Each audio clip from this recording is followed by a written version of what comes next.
Welcome to day 6 of the instruction manual for the KH260. Today we're going to do plating. This is plain plating. Welcome to today's video where we dive into plating. It is my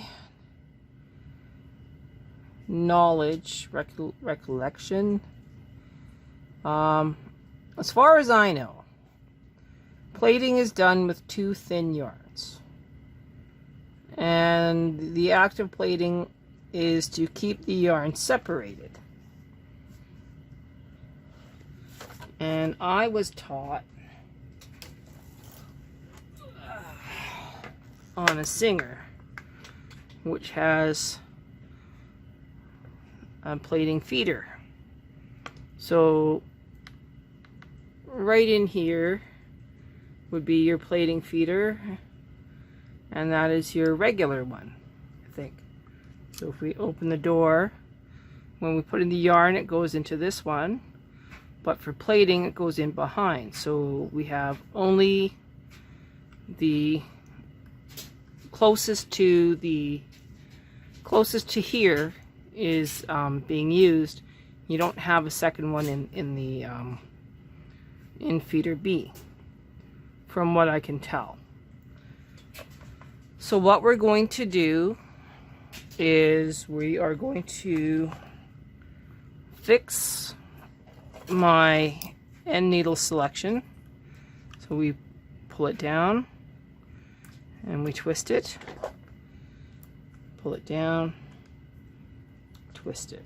So I have now turned it back on. They are now straight in line with the sides instead of on an angle. Oh, okay, you couldn't see that. So end needle selection, you turn it, it's on an angle, that's turned off, straight up and down, turned on. So this one is on, off, on. I'm going to leave these on for now, and when we do another special kind of knitting, I will turn them off again. Okay, so here's a sample of plating. You can see side 1. It is kinda colored, but side 2 is a solid color. Up here in the tucked portion, you can see how the colors kinda come through. And then on the back, there's barely any color at all. So I'm going to show you how I did this and bring you on the journey. Okay, the first step is your yarn. So I have 2 extremely thin yarns. This is probably what I would use on the 940, but for the purpose of demonstration, these 2 work very well. So I'm going to start with weed cast on of the white color, and then I'll show you how I add the plating color of the pink.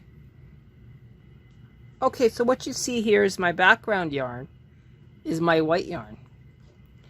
And what I'm going to do is I'm going to grab my fancy yarn, which is my pink, and I'm going to go under the handle of my carriage. So under the handle. For the ease of you seeing what I'm doing, I'm going to remove this. Okay. So you can kind of see a little slot right there. That's what we're aiming for. I'll put this in my lap. I'm going to grab my double eye transfer. Okay.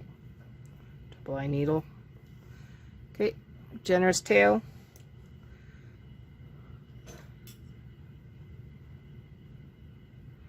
And I'm going in behind here, right there. Okay.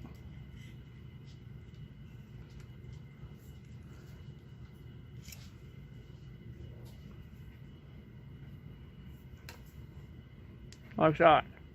See?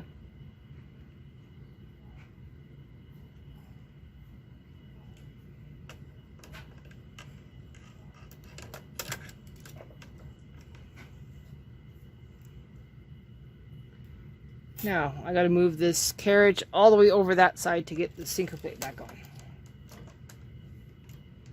Okay, sinker plate is back on properly.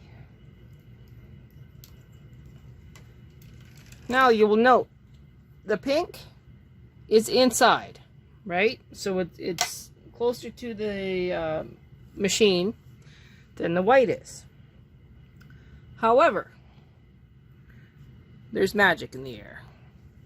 So now, you very carefully knit across, and the pink magically flips over and is now on the back side.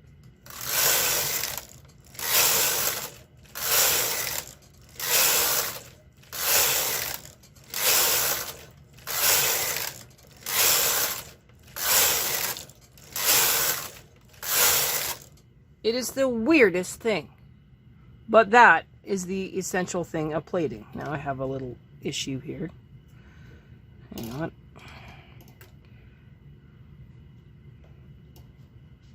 Okay.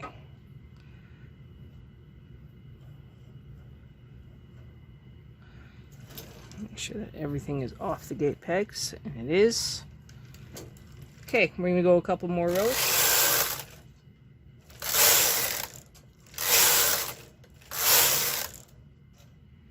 And that's essentially it. Pretty weird. Now, we are going to add a punch card to the mix. And you would think, how's it going to work with a punch card? Well, if you flip to KC, and you use a punch card like number 3, and you knit across, it'll kick them out. You press tuck, you unlock your punch card, and you start knitting.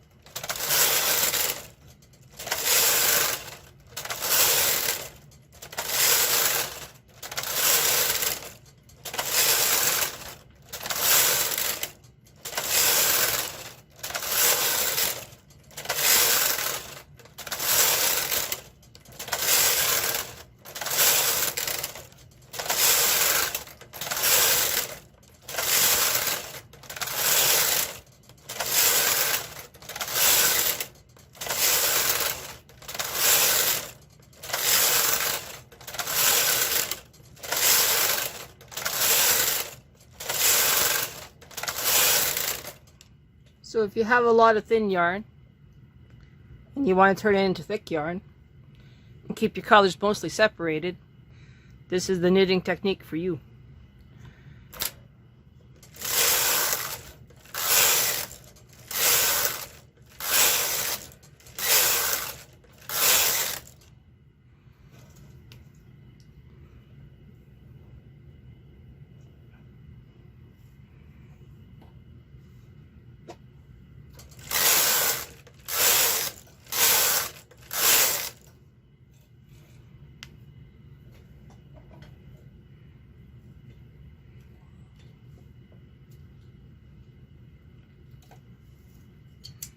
Practical application, anywhere you want to tuck.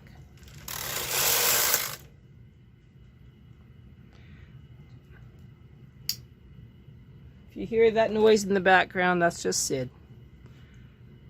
Okay, so we got pink on one side, mostly white on the other. I think if you did a little girl sweater with tuck, maybe plating a center panel, not a center panel, but a stripe, I think it would look pretty amazing. So keep that in mind on your next project. And we'll come back tomorrow with some special things you can do with a bulky machine that you probably never thought of. Up next, what the manual doesn't tell you.